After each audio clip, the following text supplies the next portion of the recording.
Okay, welcome everyone. My name is Raheel Shahid. I look after the international trade module at LexisNexis. And we are launching a series of webinars in terms of which we discuss first the basics of the 3 different trade remedies, whereafter we'll go into some of the more detailed nuances that might be important and fully understanding trade remedies. Today, we're talking specifically about anti-dumping duty. So this is really an introduction to anti-dumping, what it is, what are all the concepts, what are the all important things that we might need to consider when you are thinking of applying for anti-dumping duties to protect yourself from unfair imports coming into the UK market. I am joined today by 2 specialists who's going to share their views with us. The first is Raheel Shahid. He is a trade lawyer with the Trade Remedies Authority in the UK, and he joined them in 2021. And since then, he's been providing legal advice on UK domestic law, public law, and international WTO law matters. He specializes in anti-dumping, subsidy, and safeguard measures, as well as wider areas such as circumvention, bilateral safeguards, and transnational subsidies.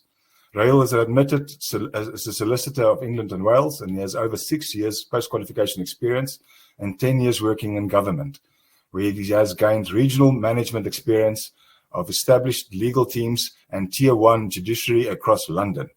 He was also a family law specialist for Her Majesty's Courts and Tribunal Service Legal Operations, and Raheel continues in his judicial role in England and Wales, hearing civil and family law matters. Then we're also joined by Dr Bregt Natens, who is a counsel in the International Commercial Trade Practice group in the Brussels office of Baker McKenzie, and he has joined them in 2022. Bregt advises clients on EU international trade law and regulations, with a specific focus on trade remedies, customs rules, market access, and regulatory barriers. Bregt has significant experience representing clients in litigation before the EU courts, as well as the World Trade Organization, and before EU and EU member state authorities in the context of trade remedies and customs matters. Bregt also regularly teaches trade law, and his research has been published in leading journals. Welcome, gentlemen. Thank you very much for taking the time out and joining us and sharing your thoughts and insights with us and with all the participants. The format of this is very much a panel discussion, so we want to try and tease out some of the details, and that's really the format that we're going to take. So by all means, gents, if you want to chip in at any point in time, even though I might direct a question one way or the other, please feel free so. And maybe we should start at the beginning. And, what is the major question that we first have to answer? And Bregt, if you'd mind answering, what is this concept that we term dumping? Thank you, Ryan, and thank you very much for the invitation. It's a pleasure to be here. So starting with the million-dollar question, what is dumping? Well, dumping is defined as basically price discrimination between the prices charged on the domestic market, so that is the market where a company produces the goods, and the export market, which is a specific market to which the company exports those goods.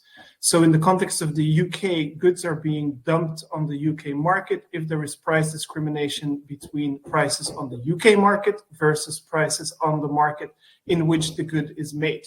That's the basic concept of dumping. So as soon as your export price, so in our example, the export price to the UK is lower than the price on the domestic market, there is dumping. Now, because prices on the domestic market, for many reasons, often cannot be used, the concept of dumping should also be understood as compared to production costs. So instead of only looking at the domestic prices, let's make it a bit more simple, and let's take China as an example, because so many cases target China, right? So instead of looking at the domestic sales prices in China for a good made in China, you can also look at the cost of production. So when the cost of production is, when the export price is lower than the cost of production, there's also dumping. In this example, that would be when the cost of production in China is higher than the export price to the UK of that same good. So that is basically the concept of dumping. Fantastic, Bregt. Raheel, I think Bregt made the special mention of, there's some nuances. I mean, you can't always rely on the prices. There are some instances in terms of which you have to look at the production cost in the exporting nation. And in your experience, what are the typical kind of aspects of the definition of dumping that, either industry or applicants or respondents struggle with when they are in front of the Trade Remedies Authority? Thank you, Raheel. Thank you for having me as well. And I mean, from us here in the UK Trade Remedies Authority, we get a sort of variety of applications. So you can get industry who are very experienced, industry that are not so experienced. And so I suppose the preliminary question really is dumping the correct sort of remedy that you're looking at here? What is it that applicants want? There's a number of sort of factors, as Brett mentioned. We're looking at normal value, export price, making adjustments and comparisons of those. And it's really about sort of figuring out that first stage of, well, do you have a product? What are you doing with it? And what's the problem that's occurring? Normally, if it's a trade remedy, then you've got your 3 dumping subsidies, maybe safeguards if that's the case. But we're trying to break it down into, when you're looking at dumping, what happens with the product that's coming in when it's imported, and what's happening with yourselves. There are difficult concepts that we'll come on to, I'm sure, throughout this. There's things like normal value and things like non-market economies. But it's also important to know that when you're making your application, sometimes we do things differently. I mean, a lot of producers and industry in the UK are probably looking at how things were done beforehand when the UK was part of EU, and following those sort of measures. Sometimes things are a little bit different. For example, non-market economies and how we approach those, of course, on a case-by-case basis. But it's worth just looking at sort of the UK framework, if that's where you're based, in terms of applying those, because they are different sort of internationally. Thank you, Raheel. Yeah, I think it's especially relevant what you mentioned. First you have to determine what kind of trade remedy it is that you want.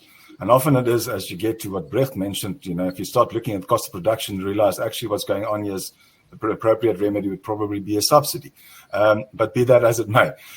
Very important, of course, is also if you look at, other than, just the normal pricing or then the cost of production is, what is the product that we're looking at? The so-called like product term that we're looking at. Bregt, how do you determine what the like product is, and what do you do if not all products are, alike? Right. So maybe taking one step back for companies that are attending here, you usually get into discussions about trade remedies when your business feels competition in sales from imports. And once you identify that there's price pressure on your products that you're selling, based on the lower prices of imports, you can look into a type of trade remedy that can protect your business and can protect those sales. So that is basically the starting point. So typically, the way clients come to us is them saying, we feel that our profit margins are eroding or our prices are eroding because we need to push our prices down to continue competing with imports. And then you can look into, as both of you said, what is the appropriate avenue to deal with this? And we're dealing with dumping because the vast majority of trade remedy cases here are in fact dumping cases. So the next step then is to define, indeed, as you said, Ryan, what is the product range or the product in which we're suffering this price pressure from imports? And as Ryan said, the legal threshold or the legal standard is that of a like product, which is basically competing products that compete for the same customers on the final market. As an applicant or a complainant or whatever we want to call this, depending on which jurisdiction you're sitting in, you have quite some flexibility in defining what is the like product. And you can come forward with a proposal, and as long as it's reasonable to say, these are the products on which we are facing competition, those are the products for which you can bring an application. What then the logical flip side of that coin is that the TRA or any other authority will be looking at imports only of the similar products that are competing with the products that you are claiming are suffering from import competition. So basically the like product analysis serves to focus and streamline the case so that you only bring a case to be protected for stuff you make or for products that compete with stuff that you make. Thank you, Bregt. Very detailed guidance there. Raheel, is there any specific or additional guidance that the TRI might consider when they are looking at this concept of like product? Sure. I mean, of course, we look at We start with the same framework that all authorities do, and that's, I suppose, Article 2.6 of the anti-dumping agreement, not to sort of bring too much law into this, but just as a framework and starting point. And as Brett says, and just to reiterate, what we're trying to do here is we're saying that there have been some products imported into the UK, for example, which are impacting on products that are produced in the UK because they're being dumped. And so what we need to do is make some sort of comparison between these two sets of products, those that are coming in and those that are being produced here. And so we have different terminology. We have the like products and we have goods concerned. What we're looking at with the like product is this comparison between those goods that are coming in. So, of course, you know, it's really helpful for applicants to set this out in terms of what they make, what they do. And, you know, nobody knows it better than those who produce the product in the industry. So we really want that information in applications, things like the physical, chemical, technical characteristics of the product, you know, what size of the product, what dimensions does it have, the production costs, the process of production, interchangeability and competitiveness between the products, end use. We're looking at sort of how these products are distributed. Are the channels of distribution the same for the light product as they are for the imported goods that are coming in? We're looking at quality even, you know, is it a case of, well, these types of goods are of a premium, these are budget, or is there a range that's there and that is that comparable, that range? And so we really want that technical information as much as possible. And that's kind of what we would say in terms of guidance when looking at that, just set it all out, you know, diagrams are great as well as figures, so as much as can be provided. Of course, for applicants, it might be a bit confusing in the initial stages. What they want to do is look at perhaps commodity codes and harmonized system codes that give them an idea about descriptions where they're looking at duties that might be paid, and they can start from there. Fantastic. Thank you very much, Raheel. I assume also that the questionnaire that the TRA employs also would guide an applicant in terms of, you know, the kind of, you know, beacons that you're looking out for in terms of determining that like product. I mean, I'd hope so, absolutely. Hopefully it kind of sets out and prompts applicants to look at what kind of things they should provide. But by all means, it's just, you know, it's a questionnaire. Do fill it in as much as possible, really. Fantastic. So, Brett, once you've done this comparison between the export price and the domestic price, and we now found that dumping is there, I mean, is that then the end of the story? Do we just, as an authority or as the country, do we then just impose anti-dumping duties on those products? If only it were that easy, right? So maybe one sort of side note here: the concept of dumping. It sounds as if someone's doing something bad, but the reality is that price discrimination between markets is very normal in business. So the mere fact that there is dumping, which ultimately is a really technical construct, as Raheel said in the beginning. There's a load of adjustments that need to be made, etc. And in fairness, in most cases, you can find dumping. A good lawyer will be able to find dumping.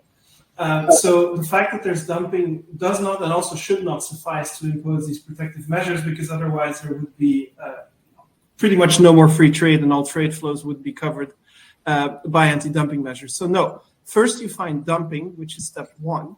And step two is that you need to show that these dumped imports are causing you, as a business, injury, that they're harming your economic health. And third, you need to show that there's a causal link, a causal relationship between the dumped imports and that injury. So it's dumping, injury, causal link. And then at the end, there's sort of a public interest test to make sure that the overall balance of any duties that are imposed doesn't harm the economy of the UK, but actually contributes to it.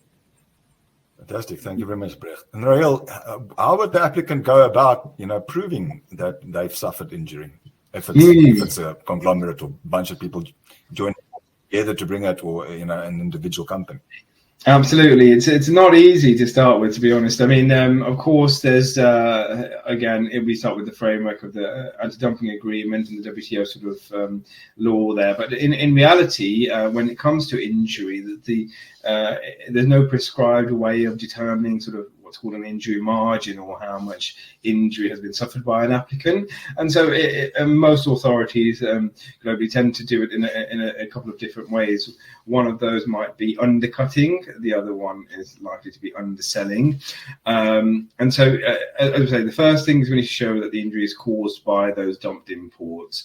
And so how we approach that is we define a set period of time, for example, the last 4 years, and we look at the volume of the dumped goods that have come in and what effect those imports have had on the prices of the goods being produced in the UK that are like those imported goods coming in. And so if we take undercutting as an example, what we're doing then is comparing a sort of average, a weighted average of those prices that the goods are being sold for here compared to those prices that the imported goods are being sold for, and we kind of work out the sort of comparison between those. Or the other option is an underselling. There may be other ways out there, but these are sort of the general ways of doing it. Underselling then is what you're saying is often you've got an applicant who might say, actually, prices have been depressed or suppressed, so my prices are being kept lower, or I'm having to reduce my prices because of these competing imported goods. So if you compare them, my price is going to be so low, it's not going to be a fair comparison. And so in your calculation, what you're looking at is a target price, which is perhaps a figure that the domestic producers would be selling at, if not for the dumped imports. And so you calculate that, and then you're basically comparing the two again. For the UK, we've got sort of the dumping and subsidy regulations that set out a number of factors when it comes to injury. Again, these are sort of pretty much mirrored in the WTO agreements. We're looking at sort of decline in sales, profits, output, market share. There's a number of 15 factors basically that are set out that we kind of look at to manage that. Thank you, Raheel. And Bregt, given your experience in representing many applicants, I assume, what are the typical issues that you find that the applicants experience when they are trying to prove injury? Yeah, so as Raheel said, there's basically two sort of main sections to an injury determination. The first really relates to the volume and prices of imports, and that's something that's quite easy to do because it basically takes the same data set that you use to build up a dumping case and applies it in a bit of a different way. So that's not too difficult. The problem, or the bigger difficulty, is on the second part, which really is about the economic health of a company using the 15 odd indicators that Raheel mentioned, of which the key ones are basically market share and profitability. If we are really honest, those are the two ones that really matter. If your market share is going down and your profits are being eroded, then everything else typically sort of follows or can be explained by some other dynamics, but those are the key indicators of injury. The difficulty in proving this tends to be the difficulty in cutting and slicing the data at a company. So when we work together with a company to bring an application, there's two, let's say, big legs of the work. The first is understanding the business, the product, the market, and that's usually with sales teams. And then we go to the finance teams because then we need to get the financials. And as we said, typically a case is about a sort of a subset of products. It doesn't have to be, but it often is a subset of products that a company produces. And then you need to cut and slice all this data that you have, but that you don't necessarily report for this subset of products. And you need to cut and slice it in the way requested by the TRA. And that is not an easy exercise, and that requires quite a bit of effort. And it's pulling together all that data that really is the hardest part. Once the data is there, explaining the story is much easier, but building up the data set to be robust in a way that the TRA is happy with it and that it really reflects the cost of production of this subset of products, the profitability for the subset of products, all those things is not necessarily easy. So that really, in my experience, is where most of the time goes. It's basically staring at SAP and trying to find allocations that work to come to the right numbers. And that is something I think very important to know, is the finance people really drive a big part of these processes for the applicants. So most definitely not only legal concepts, but most definitely a heavy financial investigation, so to speak, that one needs to employ in order to succeed in bringing one of these applications. I think, if I may there, Ryan, because that's a really good summary, I think the reality is that the law is flexible enough, as long as the facts really support it, that whatever the facts are, there's a way to explain them under the law. So it looks like it is a highly technical field of law, but there is sufficient flexibility for all the different scenarios, and that's one of the exciting things about the job that Raheel and I do, and you do too, Ryan, is to always be confronted with these new types of scenarios and always finding a way to fit them in the boxes of the law. But that is our problem. That's not the company's problem. The company's problem is getting the data together. Fantastic. So, Raheel, once we now get all of the data together and we've made our legal case, etc., how does one actually go about applying for an anti-dumping duty with the trade? Yeah. So, of course, there's people can contact the TRA. What we're really looking at in terms of applications, again, they're set out in regulations in the law. We're looking at Regulation 50 and Schedule 1 of the Dumping and Subsidy Regulations. Basically, what we want people to do is to set out in an application a description of goods, both technically and sort of classification of those goods, which exporting country or territories that the goods are coming from, that they're wanting a trade remedy for. We want evidence of UK industry support or opposition. We want to know what the value and volume of production of the goods that they produce are. We want information on dumping, as we've covered already, and we want information on injury as well, as covered already. And as we say, that most of that is technical, sort of financial data that is going to take some time to put together, and is difficult to obtain. It's not just necessarily about the company themselves; it may be about other producers in the industry, and of course, from exporters' perspective as well. The more information can be provided from exporters is helpful, and just helps the TRA in that first point of sort of decision making, where they need to determine whether to initiate an investigation or not. Thank you, Raheel. Brett, if you're not acting on behalf of the applicant, obviously you're doing your data mining in terms of getting the facts correct, and that is, as you mentioned, quite a behemoth task due to the complexity and how it is that you record all of the costs and how you report on them. But of course, the other angle is you have to make the case based on someone else's prices. So what information or sources typically do people use in order to try and demonstrate what the normal value is? So, and then the export price, and I'll let you talk about the normal value and export price. Yeah, so indeed, the injury data is basically your data as the applicant, but the dumping data is data from your competitors, which in most situations you don't have and shouldn't have. So where do we find this? Well, as Ryan just said, when I explained dumping, I tried to avoid dumping lingo, but we probably should introduce the concept of normal value. So I said that the prices in the domestic market, so let's again go back to China. So the prices in China, or the production costs in China, are the basis for finding dumping when you compare them to the export price from China to the UK. And those prices in China, or the production costs in China, that's what we call the normal value. So strictly speaking, there is dumping when the export price is lower than the normal value. In the US, they call it fair value, which I think is also not a bad way of putting it, because normal value is a bit of a hard to understand concept.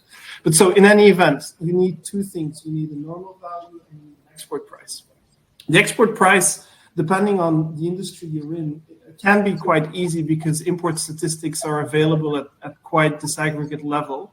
So depending on the product subtype that you're looking for, you could just use import statistics. If you are selling a consumer product, you typically can find prices online, so that's also not too difficult. There are always these products where it's a bit more difficult because you don't really have visibility on the prices, but then often customers will have told you left or right, giving you some indications of prices, and that's enough. Because the TRA and any other authority understands that you have to make do with what you have. So any evidence of export price is enough. Going to the normal value side, there you have a bit more flexibility as a complainant, as an applicant. And so either you use domestic prices in the country that you're targeting, so maybe in China, but in the case of China, what happens almost always in every jurisdiction around the world, and the UK is no different, is you use cost of production. And basically what you do is you build up a, let's say, hypothetical cost of production in China, in which you make abstraction of the government interference in China. So basically the UK, it's a little bit, I'm simplifying, Raheel, don't be offended. The UK and every other authority around the world pretty much considers that the local market in China is distorted by intervention from the state, and that therefore prices, costs of production and sales prices are not undistorted or not representative. And therefore, as an applicant, you can basically build up the normal value from the cost of production in an undistorted, using undistorted costs, whether that is international benchmark prices. For instance, in energy-intensive industries, you can use a benchmark price for energy, or if you're using a commodity that's being processed and there's an international price, you use the international price for the commodity, or you use prices from what we call a representative country, which would be a country that has a similar level of economic development as China, but less or no state intervention. Think of Brazil, Malaysia, Argentina, countries like that. So that is really something that is typically done in large part by the lawyers. We've done this many times. We know where to look for the sources. So it's something that sounds terribly complicated and is the first time, but it's usually not so much the problem of the company. It's more the problem of the lawyers. Thanks, Bregt. Raheel, I was wondering if there's perhaps any additional, times that the TRA seeks to rely on, alternative sources or alternative methods that you guys are looking at. I think export price. Sorry about that. Yeah, I think as Brett's kind of summarized there, that does kind of cover most of the instances. It's really things like where you don't have figures. Just to make it very simple, sometimes a company might not sell to their domestic market at all and only export and then to calculate rates or to figure rates out. And so you might look elsewhere and start looking at this construction concept of constructing normal value or export prices. And again, another option might be where what's called a particular market situation exists, or a non-market economy, for example, the economy that you're dealing with. You can't draw a fair comparison between the prices because the economy is sort of run in a different way, perhaps. And so you're just assessing and comparing those to make sure that you can compare at a sort of fair value, which is what we're required to do. Yeah. Thank you very much, Raheel. And tell me, given that there's quite a lot of difficult concepts and, perhaps hurdles that applicants need to overcome, once you now log on to the TRA's Trade Remedies service and you discover all of these concepts that might be unfamiliar to you, is it possible for an applicant to reach out to the TRA and clarify some of the things and have discussions before actually submitting an application? Yeah, no, that's a very helpful question, Ryan. And basically, yes, it is possible to do that. And I think we'd encourage people to do that. In fact, we have what's called a pre-application office at the TRA. I think a number of other authorities have some sort of similar setup where they support applicants coming in. I know Europe does now have this kind of bolstered theirs as well, so that's helpful. But yeah, for the TRA in particular, we have this pre-application office. Literally the email address is contact@Trade Remedies, and you can just send them an email saying, look, I'm thinking about making an application. And the good thing is that it's separate from the sort of investigatory process. And so the application will be sealed off. It won't be looked at by the sort of case team, by any of the lawyers or anyone involved in the TRA. It'll be separated off by this pre-applications office, who can kind of discuss with you the sort of merits of your application and whether or not you're going for the right thing, whether it's, something else you might be looking for. And then they can kind of guide you in terms of when you're looking to make your application, how you might want to go about that. It's obviously not there to make the application for you, but it is very useful from the feedback we've received so far. Thank you very much, Raheel. And Brett, you mentioned earlier on that, and I think you've mentioned it a few times, that when you bring a case, and it always makes me think that there will be many rules and procedures that may be in place.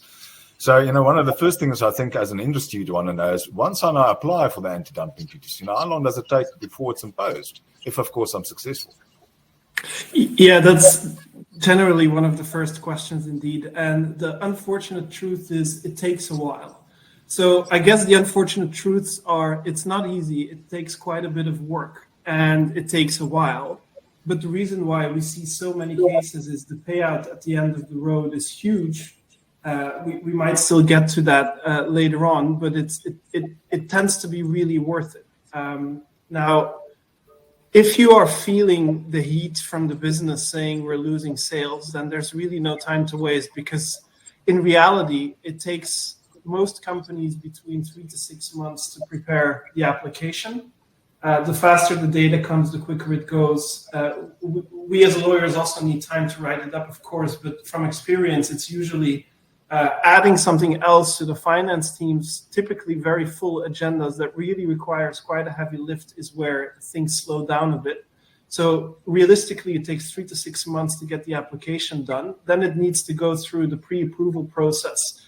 The investigation needs to start. And then it takes, Raheel may correct me if I'm wrong, but typically something like 9 months to get provisional duties in place, which are like a preliminary duty more or less halfway through the investigation.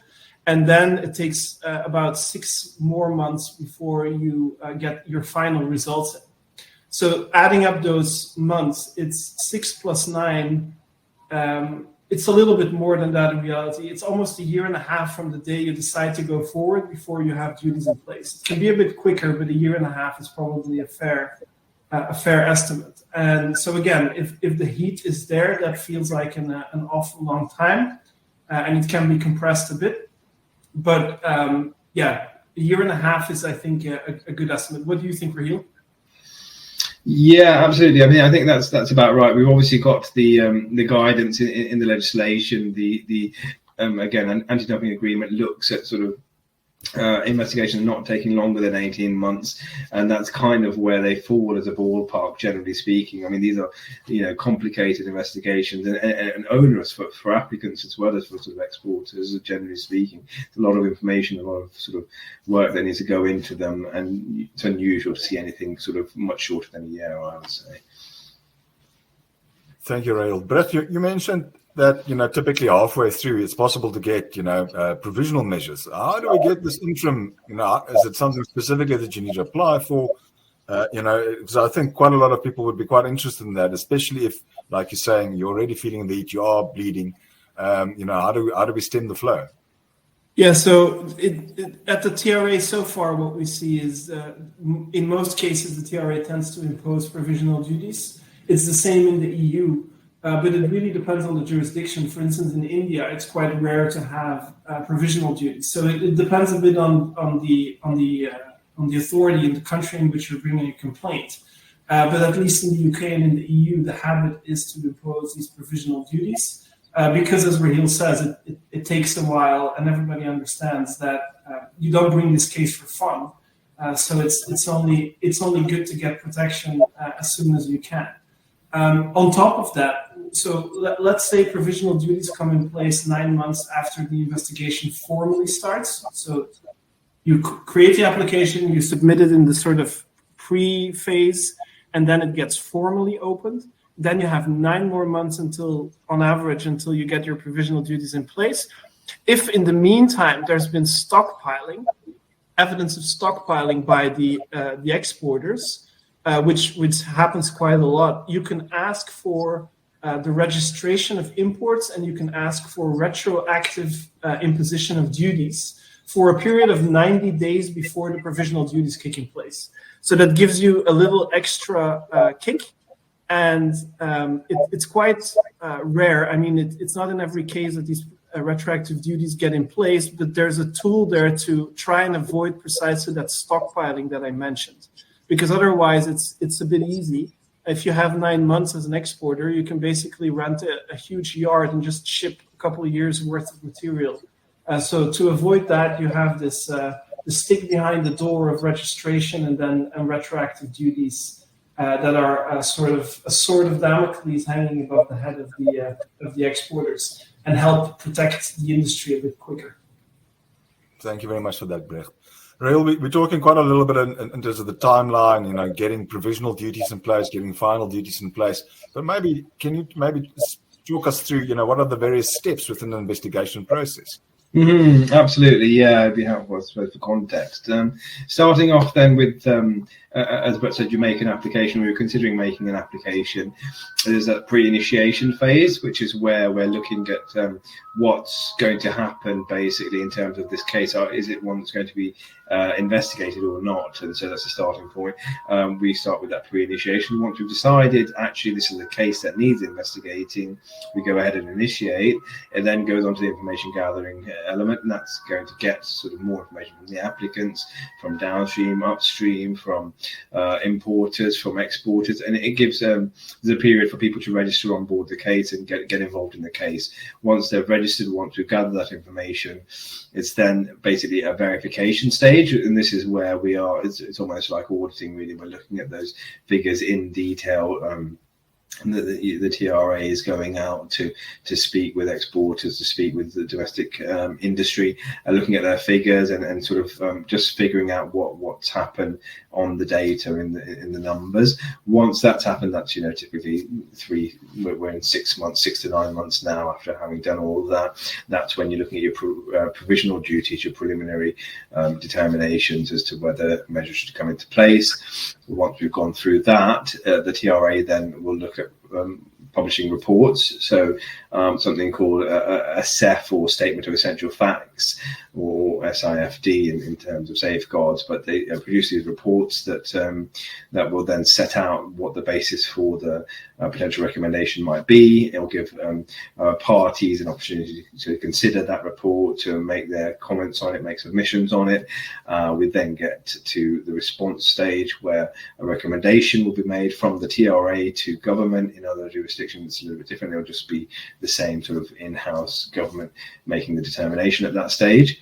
Once that recommendation's been made, though, in the UK, then there's a couple of months for the Secretary of State or the government to then go ahead and make a determination on the recommendation, and that's kind of start to finish, as we say, a year to 18 months. Quite a process. Thank you very much, Raheel.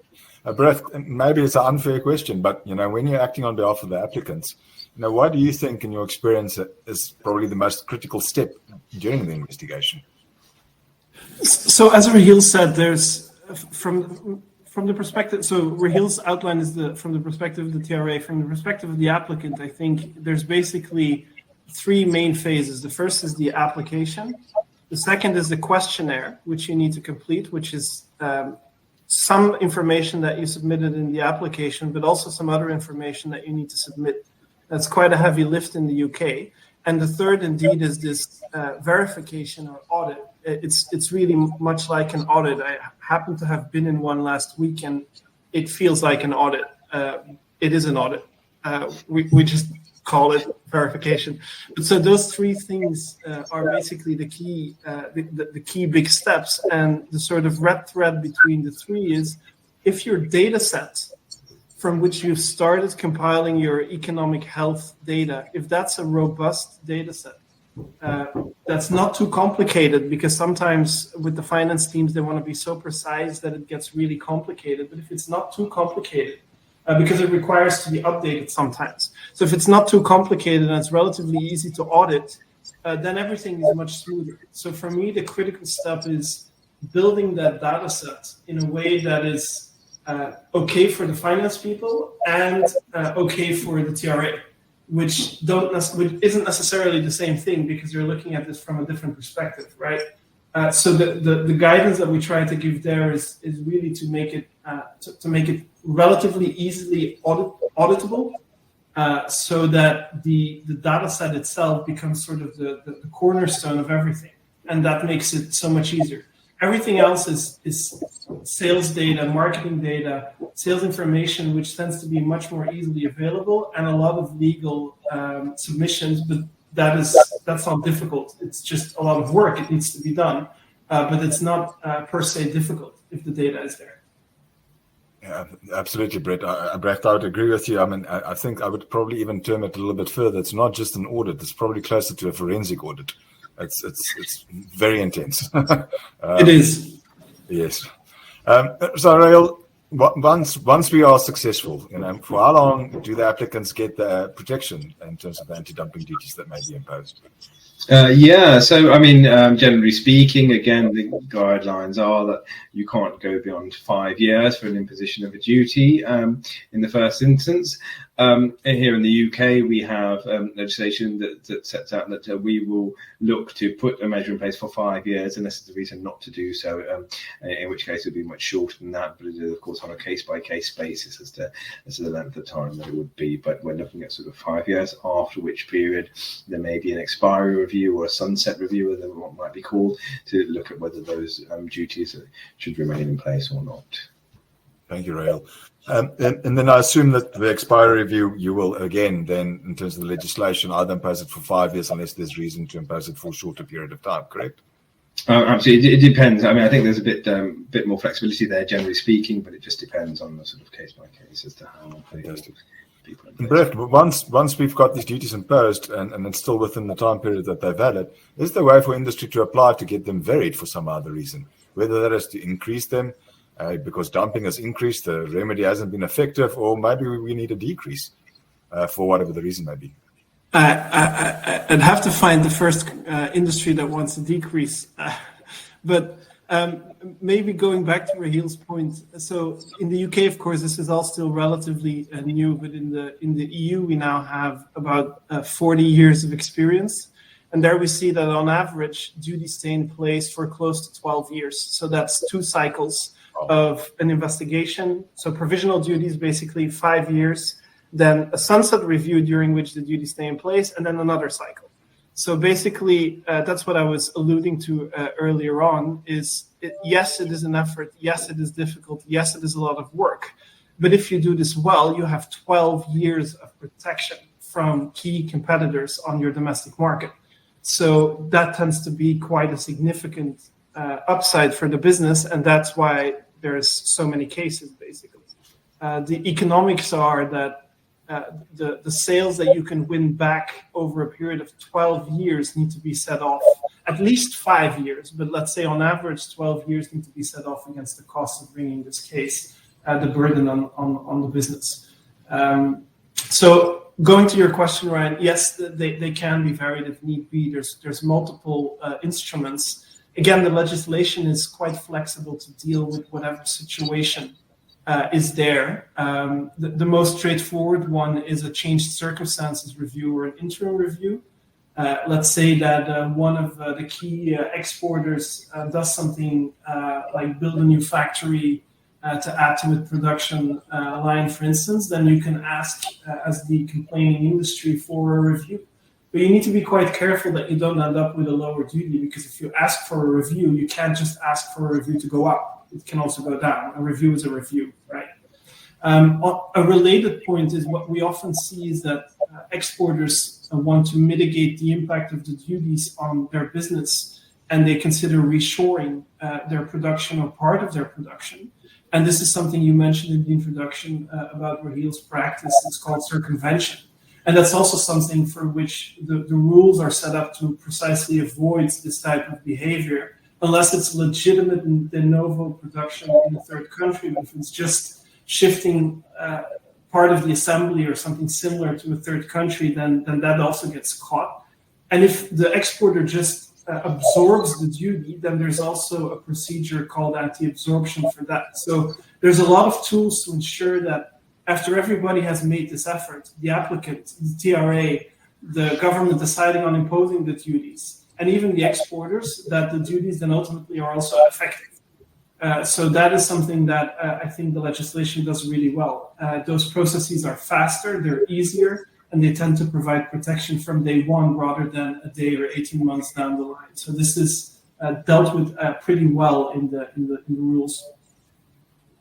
Thanks, Brett. I just want to latch on to one thing that you mentioned there. I absolutely agree with you. I've never seen an applicant that would apply to have the duties lessened. But perhaps, is it possible for exporters to use the interim or changed circumstances review to perhaps include the duties that's applicable to them? Absolutely, in the same way. So it doesn't happen too often because it's a relatively cumbersome procedure. So you need to have really made the legal step, the legal requirement is a lasting change, a significant change of lasting. No, I'm mixing up the standard here. It's a lasting change in circumstances, and so you need to have this lasting change. So you can't just say we've been dumping less. That is not enough. You need to have really changed something in your setup. For instance, you've changed your supply chain. You've cut out a trader in a third country, which affects your dumping margin. You've cut out that trader. That's something that you can ask a review for. But because it's quite costly and it takes a long time, we in practice don't see this very often. Thank you, Bregt. Raheel, and often it is that, you've got multiple countries that's targeted in these anti-dumping investigations. My question is really, once the TRA has concluded its investigation, do all of those countries and all of the exporters receive the same anti-dumping duty? In short, no, it's varied. And just to go back to the start, then, when you're looking at dumping, and just to kind of see that in a sort of practical sense, what we're doing here is applying a duty, an anti-dumping duty, to goods that are coming in. And the way that they're applied is to goods that are coming in from a certain country or territory. So this type of mug is coming in from this country, and that's the one that's causing the injury. And so the duties apply to that one. And then we can, as we've heard already, look at reviews in terms of maybe different models don't need a measure on, or maybe different things are happening to circumvent this particular good coming in from another country, etc. And so once we've got that duty on a specific country, perhaps what we're then looking at is specific exporters in that country. Each producer, each exporter that is involved in the application may well have a different rate, and that depends on how the investigation process goes.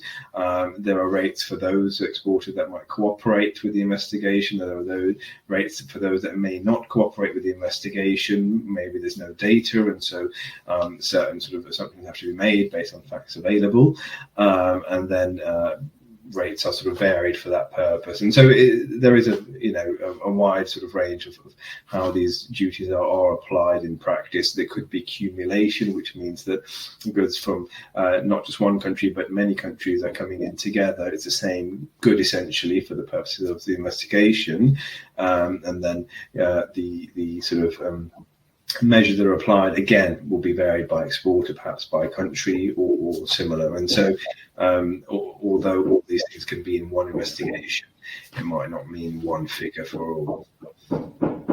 Fantastic. Thank you very much, Raheel.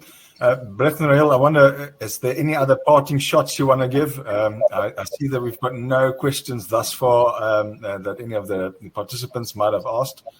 So we've allowed for about 10 minutes just to do that, and I see we're roughly there now. So any parting shots that you want to impart some advice or guidance that may be relevant to any of the participants?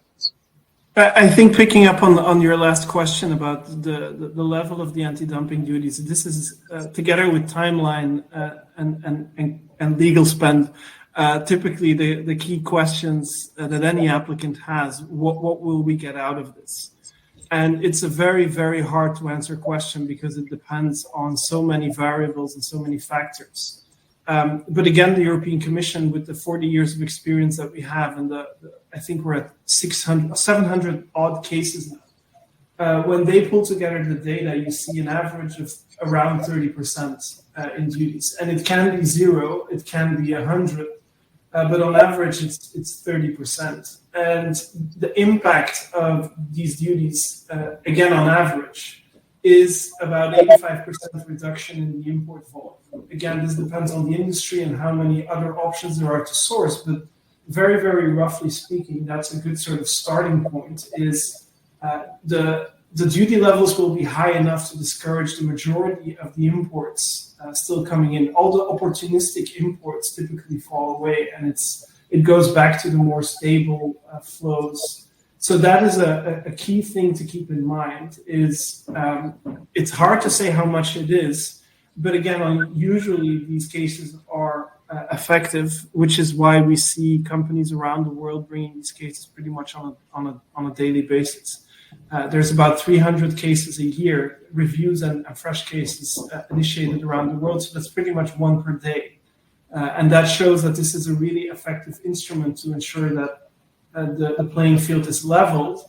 And given the geopolitical situation we're currently living in, I don't think trade remedies are going to go away.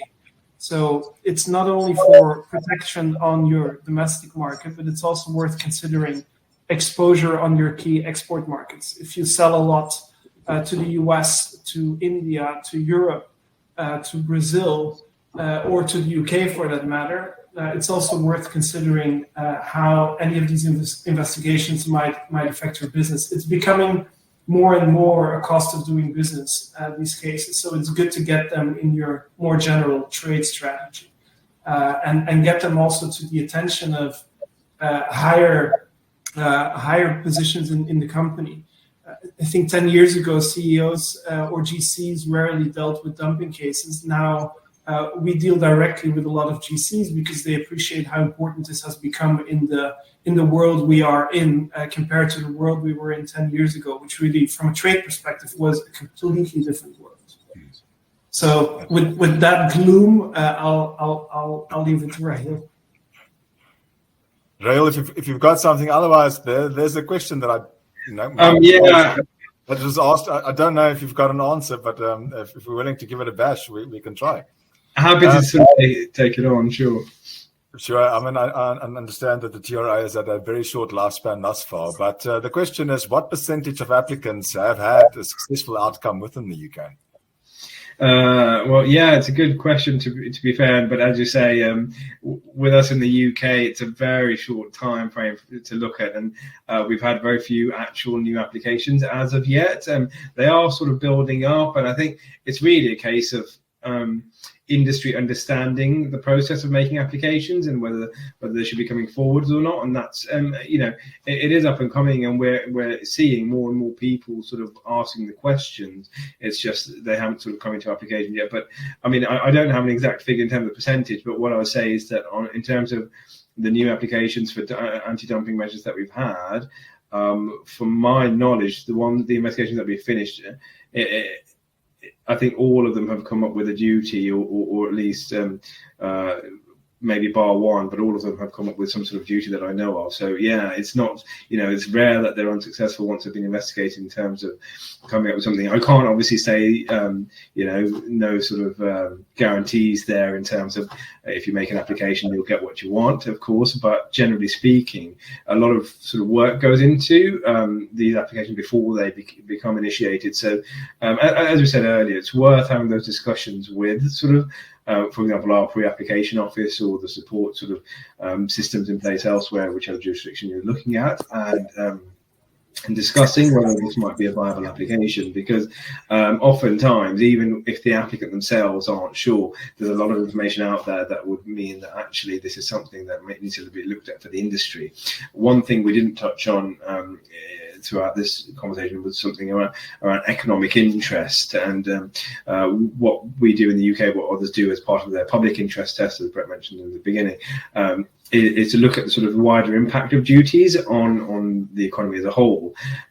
And sometimes it's the case, well, okay, the applicant might think, oh, it's not that big of a deal for them. Maybe they're a sort of big producer and they're saying this is a problem, but not necessarily that much. When you look at it as a whole, it could have a huge impact on industry. And so it's worth looking at it in that perspective. And part of the application process is, well, what about other producers? What are they saying about this? And so once you kind of gather that information, it's helpful to come forward and bring those discussions to the table as soon as you can. If I can maybe add there, because of course the TRA only sees applications that have made it that far. What we tend to do is, to avoid wasting anyone's time, we do like a feasibility study up front, where you do a sort of back of the envelope, well, it's a little bit more detailed, but back of the envelope type analysis to see whether there is a case and what the obvious weaknesses are. And once you've hammered those out, I think the chances of success are really high. In the EU, once you get to initiation, it's about 90 to 95% chance of getting the duties. Getting to initiation requires a tough discussion with the European Commission, and in the UK, the same with the TRA. So it's not said you will get initiated, but up until initiation, this whole process is confidential. So basically, once it becomes public that you are requesting duties, the chances that you will get duties are almost certain. Except, as my boss sometimes puts it, unless you run around naked through the corridor. I think the other point also just to make is that, and also something we haven't touched on, is that the investigating authorities, including the TRA, of course, they're independent. So they're not politically influenced. So, you should get a fair deal if, as you've said, you've done your back of the envelope homework calculations. I would agree with that kind of statement. There's another question, and that is, now that the UK has exited the EU, is there a way of protecting the European market as a whole, so the UK and the EU at the same time when the production is taking place in only one of those regions, but the operating market or sales market is the same on both? I wish there was, but this is a consequence of Brexit, as the answer is no. Thank you very much. Gents, that is, I think, concluding our little panel that we had. Thank you very much for your time and insights. It's greatly appreciated. We will also be sharing with all of the participants after this recording of this particular webinar. And we will most definitely also look forward to inviting you to the next part, which will cover subsidies, and then we'll also look at safeguards in the beginning phases, and properly looking at the following year to look at more detailed nuances within each of the 3 trade remedies. So, gentlemen, thank you very much for your time, and I hope we didn't take too much of a lunch break. All the best.